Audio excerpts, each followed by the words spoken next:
in the interest of others who have already joined, I think it's better to get started on time. So thanks for joining in this. Welcome to this webinar. So I'm Vijay, and my co-host will be Gigi Gunanan Nagarkar. We are the founders of Applied AI Consulting, and today we are going to talk about left shifting the application for load testing and cross-project testing, and how we have seen the value realization of in the multiples of 10x for our customers. Now, setting expectation before we really zoom into the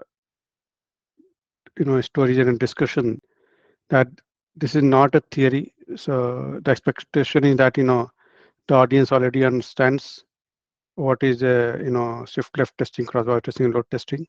We are going to share our experience on what we have done with different customers, with some stories and the value relation and how do we do it. We'll talk about the tools that we have tried. Again, it's not a sales pitch. It can be the tool that we have used or any other tool that may be suitable for the purpose that you are trying to, the application, the context. Talk about is not something that we are trying to sell the tool. It is purely our experience of using that specific tool, especially use case, specific customer scenario. And I expect that in next 20 minutes, whatever we are going to share, that should add value to the work that you are trying to do around performance testing or cross-browser testing or functional testing, or it should be able to help with any of the current problems that you are having. We should have good time for Q&A, but in between also, if you have anything to ask, share, we are more than welcome. So thanks again. This would be the flow of the event. I'll be setting the context on what do I mean when I say shift left testing or cross-browser load testing, just to make sure that we are on the same page. If my definition is very off than what you are thinking, again, I'm open for conversation at this point. Then we'll talk about the customer context, the stories, around the problems that I have been talking to customers, and what are the challenges they were facing, and how we approach the solution.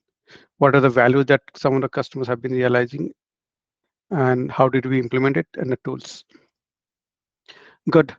So already 6 minutes into the discussion, let me set the context quickly. So by shift left testing, what I mean, and shift left testing is basically an approach where the testing is more closer to the development, and that's where we are trying to test the application in during the early development cycles. And research said that if a defect is found early in a development cycle, it may cost around $80, but if it is the vulnerability is fixed after it comes into production, its cost is $7,600. Now this is a research that they have done over multiple products and multiple enterprise applications.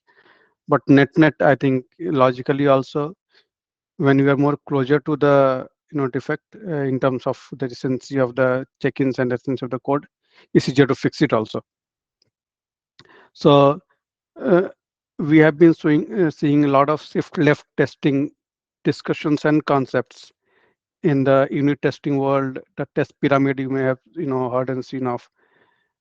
We are trying to bring the same for the performance testing, and I'll tell you why and what kind of scenario that customers talked about, where we had to bring performance testing early on as a part of left shifting exercise. And then that's where all the stories around the CI integration, CD integration all will come in. Now, second construct that I'm going to use today is cross-browser testing. As per the stats counter, global stats, these are the 6 top 20, 6 most used browsers: Chrome, Firefox, Mozilla, Opera, Samsung, and Microsoft Edge. Now, these top 6 browsers have their own versions. Every few months, I see some updates coming on for each of these browsers. And I'm primarily a user of Chrome, so I see every couple of months there's an update from Chrome that keeps coming. So uh, cross-browser testing is testing the application against multiple browsers that your consumers may or use. And the third construct that we are going to talk today about is a load testing, which is you know about simulating the real world user load on your software application or website. And as per a research from Google, 53% of mobile website visitors will leave if a web page doesn't load within 3 seconds. So we'll talk about all these three things in the further slides. If my definition or your understanding is different, please feel free to let me know. Okay, so jumping on to the stories, I have 4 different customer scenarios, and where we encountered the problems which led to either shift left or multi-browser testing or early load testing. So number one, this is about a payment gateway company recently acquired by a big payment gateway company in India. That problem that they had was for for a cohort of the users, consumers. Uh, they were they were constantly talking about an issue of failure to make the payment, and the team did the postmortem because it was a post-production issue. People looked at multiple, the the latest check-ins, and they spent a couple of months figuring out where the problem was. And finally, after a lot of, long story short, they figured out that a latest update on the Chrome was not rendering the payment button. And those consumers who adopt the latest, versions very quickly, that cohort of users were not seeing the payment button. And due to this, they were not able to make the payment. That means the user was dissatisfied. The partners who were hosting those payment gateway pages were, not happy, and that way they were customer and partner churn. And when we started working that customer, when we figured out this problem, it was already 3 months, where they have tried with, the internal teams and a lot of architects and, guys working together, right? So the cost unsaid, right? 3 months of senior guys cost. So all that they had to burn to eventually figure out that it was one of the latest Chrome browser updates that caused that issue. And that's where the cross-browser, multi-browser testing came into picture. We'll talk about the solutions. Second, customer scenario that we encountered is world number 2 lead demand generation company, a SaaS solution. They have multi-million customer database. That's what they provide to their users. And the goal, so they were developing the SaaS solution and planning to go to market. And the goal was to test with 5,000 concurrent users. Are they able to search the leads and then create the lead list and all? Good thing is that we started this testing. We integrated the entire. So we used their functional automation test. Because they already had a sanity test case suite developed in Selenium. So we used that same suite of functional automation and used the tool to use the functional automation to run the user load test. Then it becomes more realistic because it's a huge, UI based scenario which is getting tested for the user load. We started testing with 100 users. We found issue. We tested with 1,000, 2,000. We've encountered sometimes the infrastructure issues where the containers, the application was not auto scaling. We fixed that out. Later on, we figured out the issues with the database connection pool, issues with the search connection pool and all. And this is how we could incrementally reach to 5,000 and much before the release date. And so, and I remember in the earlier stint, a couple of years back when I was working for enterprise company, we used to do performance test after the regression test used to completely pass and everything was ready to go. And then we would encounter one other performance issue which would always derail the release. And that would mean everything from the customer success execs crying, and then increasing the budget and all.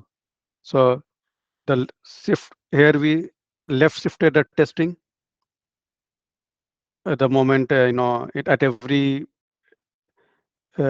push of build from dev to QA, the performance test was run. We were able to figure out the issue, correlate the issue with the latest check-ins, and this is how we could meet the release timeline. Another B2B sales automation SaaS solution, which is a AI sales automation solution where they process millions of emails per day. Here it was critical, and in this email processing lead generation world, what is very critical is timing of the email. The email has to be sent at a particular time at which, because it depends upon the geography where customer wants to do an email outreach. Now the goal was to make sure that the new check-ins do not degrade the performance. And so here the kind of load that we had to do was the data processing load testing. And again, it was done with a left shift approach where the entire API automation was integrated with AITest to run the performance load testing early on every dev build push to QA. On a fourth story is about this is a big OTT player based out of Southeast Asia, #1 there in the Korean content, and 15 million users is what they get daily active users whenever there's a new Korean content that comes on their website and on their platform.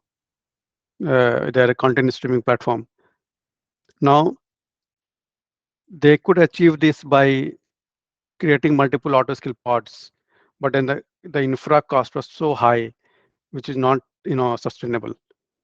So this is where uh, we had to implement the shift left testing, where and that too after for the new releases, because they were already into production burning a lot of money. So for every new check-in now or every new thing, they are running regular performance just to make sure that the system is able to take that much of load. And then generally when I talk to the execs in different contexts, they talk about dissatisfied with the quality of testing, increasing support cost, or onboarding issues because there are a lot of production issues. So that's where early testing of the performance of an application, how the application performs, is helpful. Now, what is the value that they realized?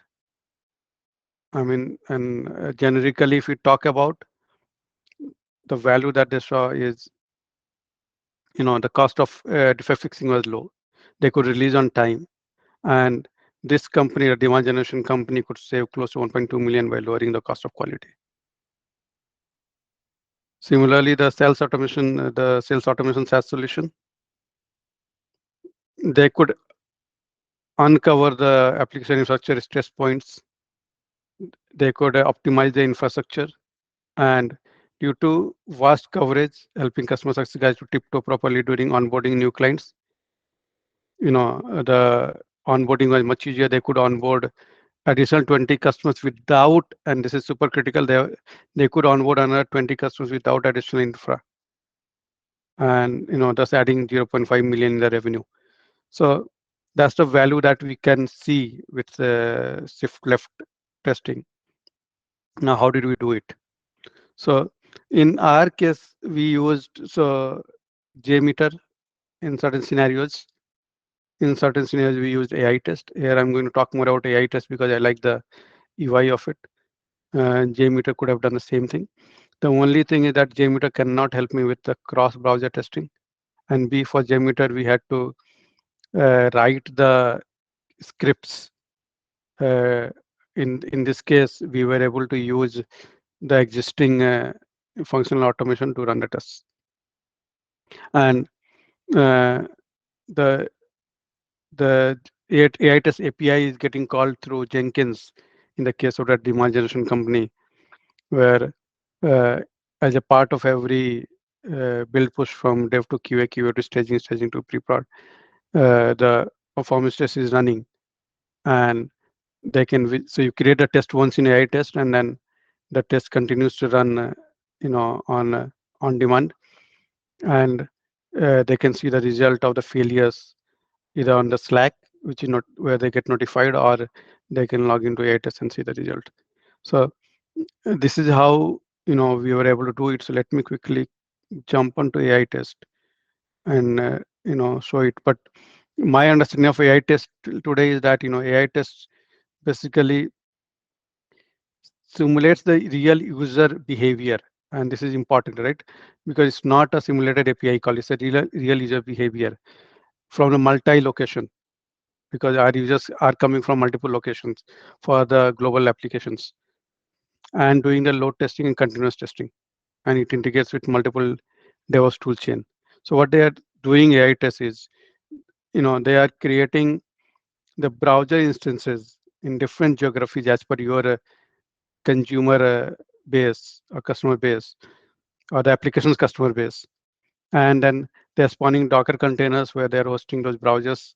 And from there, and hosting in those Docker containers, they're also hosting your automation code, the functional automation code. And this is how the functional automation is being run on those browsers against the application under test in a real time, multiple, scenario, multiple concurrently, and on a certain ramp up and ramp down. And this is how we are able to see, uh, able to run the load test using the functional automation, but it's more real than just simulated APIs. So I'm launching AI test at this point.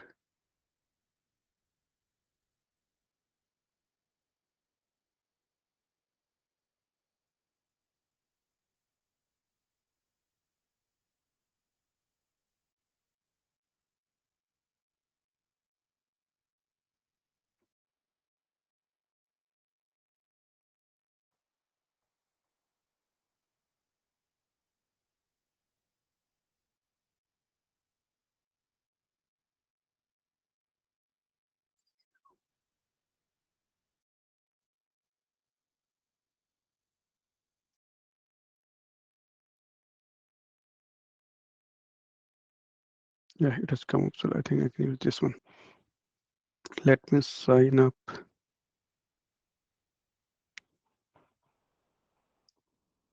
So let's talk about the performance testing, and let me, let's look at one of the runs, the last runs.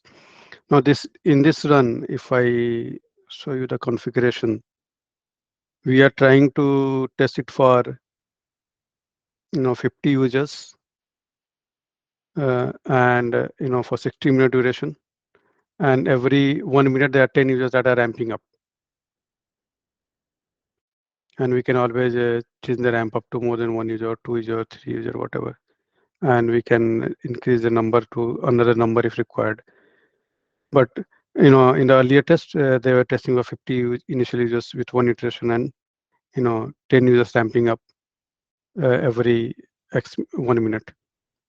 And with this kind of test, uh, what this run has done is they have already uploaded the automation code, and this is the command to run the automation.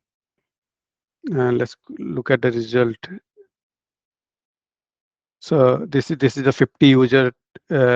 Each bubble denotes a browser instance, or the real user instance that has been tested. When you click on it, you can see the reports for each of the run. And if there is any failure, you can just look at that. You can always filter on the failures, just for the fails. And this is there is no fail one in this, and you can look at that. So this is how we could run the test for 5,000 users for the customer in context I'm talking about. Similarly, in the case of multi-browser, if you let's look at the configuration. Here you can select which all browsers instances you want to test against. Again, upload your here it is taking the code from the Git directly, but irrespective, you could have either you can point it to the Git location where your automation code is, or you can upload your code here, and then you can run the multi-browser test. It will use your functional automation, spawn the containers in the cloud with those many browser versions, and then run the test against those many browsers, and then what we see is uh, a bubble chart with the in this case all the tests have failed. So we'll see that, and then you can then debug the issue and then get at the problem. And when we have to, and assuming that we have to run this multi-browser test for every PR or every build push from dev to QA, then we can always get the API key.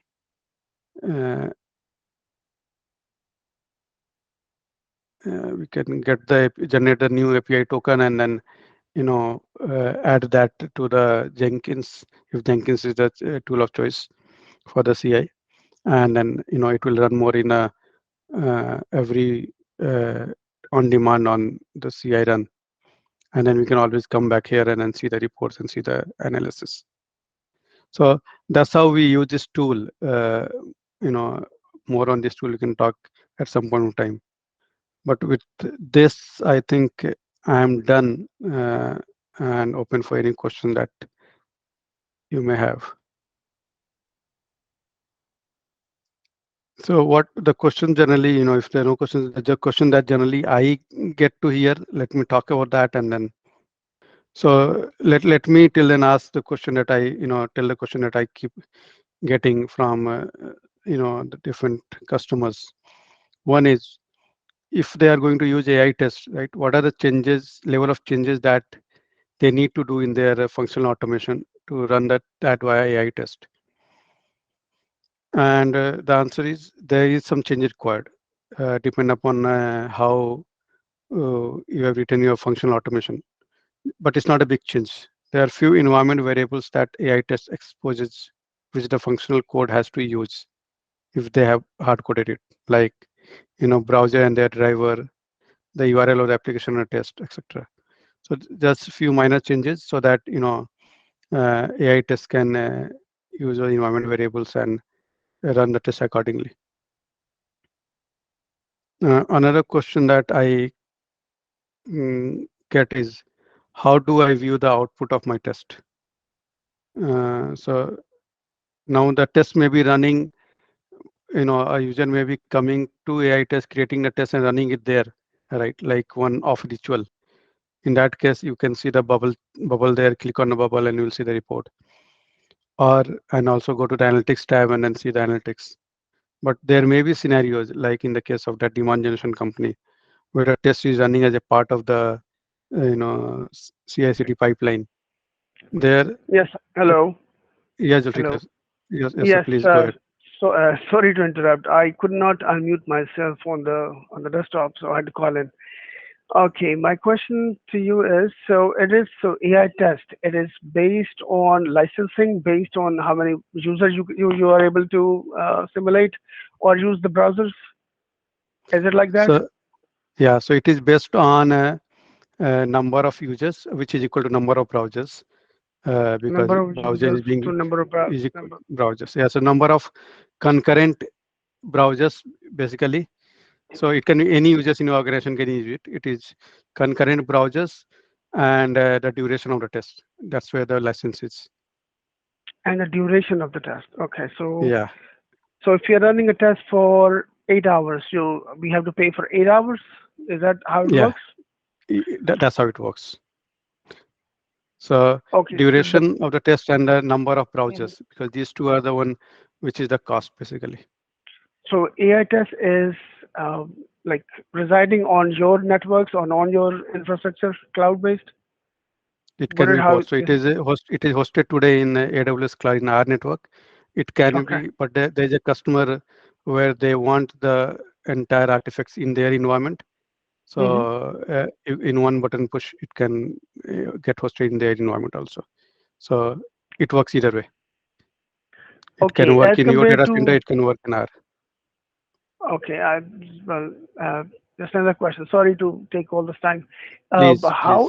how is that different from your load runner and JMeter in terms of code, the code we write, and in case of APIs where we are not actually interacting with the browser, how would that test be uh, configured or set Okay. up? Okay. So good question, and thank you for bringing this up. So I mean, Loader and JMeter are awesome tools. JMeter has the biggest adoption in the industry today because of it being open source and also, a good community to support it. Now, Hmm. when you use JMeter, while it's easy to configure a dummy project, but when you work on a real project, you have to really write the Excel scripts and the configurations. Now, and that's where you need a dedicated performance tester who understands that world. In this case, AITest and there are other tools like this, where you can reuse your API automation because you have an API, an automation tester in organization, or even if a manual tester got Postman collections, right? Because a manual tester will test Hmm. API with Postman. So if you have a Postman collection, you can reuse the Postman collection, or you can use the API automation using REST assured or whatever you have automated, and directly load that to AI test, upload that to AI test, and and then you just have to configure the number of users, ramp up, ramp down time, and etc. Right, as per your load parameters, and you are done. So it doesn't require you to learn any new tool. That's the thing that we are trying to avoid here. Okay, so there is no uh, any script language associated with this tool. All right. Exactly. Okay. So you reuse the existing base that you have, and you know, and this will do the rest of the load simulation work. The tool will do that. So just to reconfirm this. So for example, we're using a functional tool to go through to a business functionality and submit a transaction, right? Mhm. And the mouse clicks 10 different buttons and does that. So we can upload this, for example, QTP or any other tool script onto AI, and then that will be simulated on multiple user or X number of users, whatever we select, Exactly. It's same thing. It's just right? because, so yeah, it's the same thing. Today your tester is running that QTP automated tool or whatever language, right? Hmm. Themselves by giving some CLI parameter, calling something. That same Hmm. thing would be replicated on multiple browsers with AI test. Okay. Uh, I believe there are some very similar tool to BlazeMeter. Is it? BlazeMeter does this to a very good extent. Uh, Yeah. BlazeMeter also uses your functional automation. They Hmm. don't work with API collections today, where we work with API collections, Postman collections. But yeah, BlazeMeter is a good tool, if you are looking at a similar one.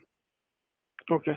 And in terms of reporting and loggings, how in depth can we go into that? With other tools, there is a depth you can go to a certain virtual user, go to each and every action it has taken to on the browser, and see where the problem is. So how deep can we go in this?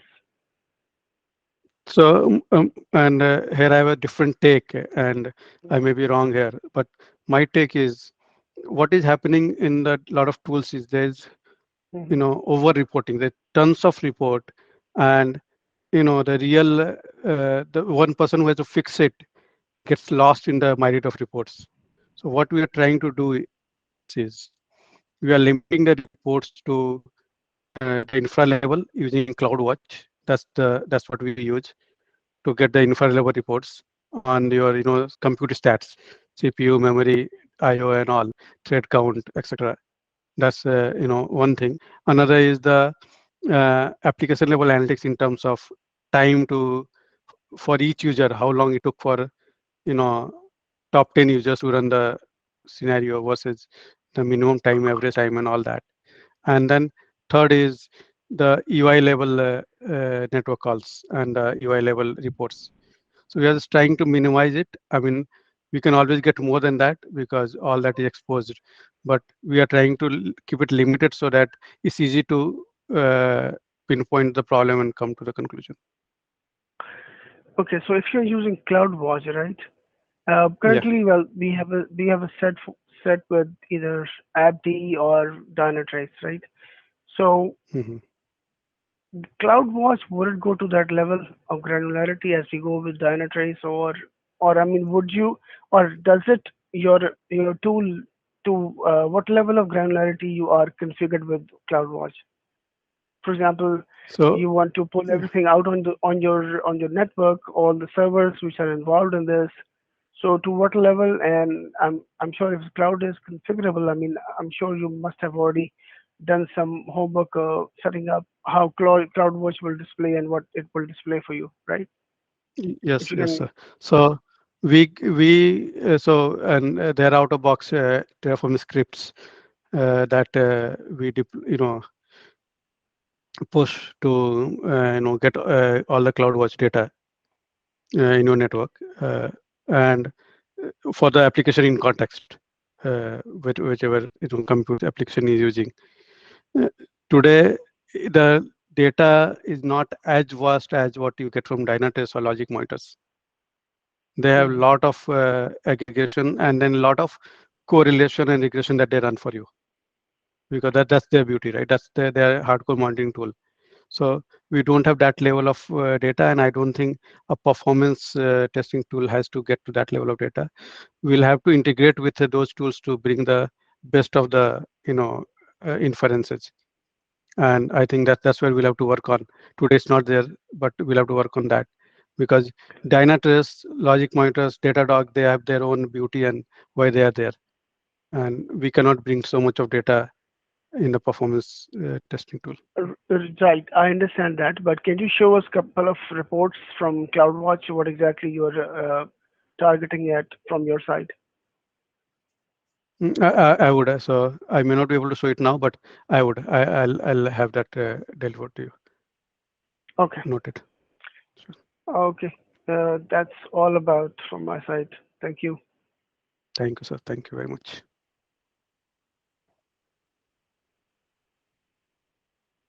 Anyone, any other question?